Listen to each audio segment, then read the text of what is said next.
Hello, so I'm going to talk about this technique I've developed called Compensated Amplitude panning. So the same problem that was just talked about, if we have lots of loudspeakers we can do 3D, but this is often not very practical. If we have two loudspeakers we can do stereo, but it has a restricted range of angles where we can form images. We can't form images behind us. With static CTC we can form images all around us, but the problem is if we rotate our heads much, then the images are not stable, particularly behind us, the images go to the front. And also in natural listening, we move our head around naturally to try and improve localization. So it's not good if we can't move our heads. So we want to actually track the head's rotation as well as the position, and we want to adapt for this. The question is how to do it. If we want to do it across the whole frequency spectrum, it's a complicated problem because there's a lot of parameters, head orientation, directional loudspeakers. And so, to begin with, in this method, we look at this frequency range up to 1,000 Hertz. The reason for doing this is because in this range, the timing cues are very strong. So if we can accurately reproduce these timing cues and make them dynamic, then we should get very good localization. So, to do this, we create a model. In this frequency range, the head looks pretty much like a sphere with two holes for the ears.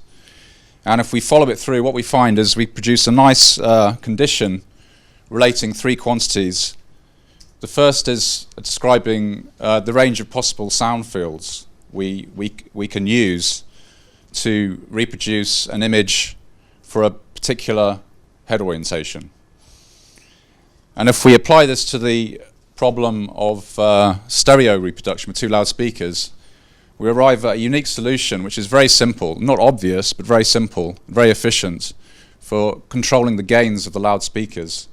And in theory, this should produce images in all directions within this low band. And when we do testing, subjectively and objective measures, we find it does, quite surprisingly. This can also be extended to produce near images by introducing some additional filtering. We can also extend it for any number of loudspeakers, which can cure problems with ill conditioning in certain situations and also reducing the energy. We can also decode ambisonics directly by an extension of this method. So it's not purely object-based. So this is an experimental setup with an HTC Vive head tracking tracker, which is very good because it's very fast and very accurate. And obviously we'd like to use other forms of tracking like visual tracking, but these are not used in the experiment. So the kind of situations where we could apply this are sort of situations where we already have stereo loudspeakers, so desktop stereo loudspeakers or living room with stereo loudspeakers. I've deliberately chosen this picture here because the settee is against the wall, which is a common situation in living rooms. So we can actually produce images directly behind us, even though there's a wall behind us.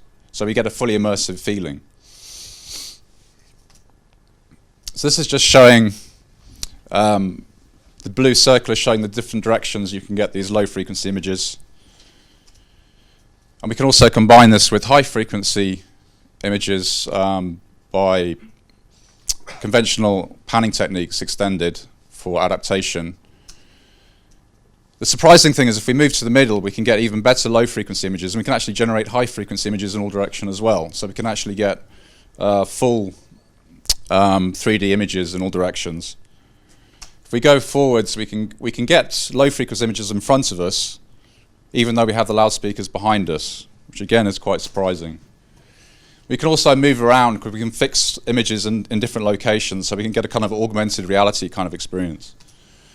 So to conclude, this is a simple, accurate, efficient, robust method with low coloration, transient smear.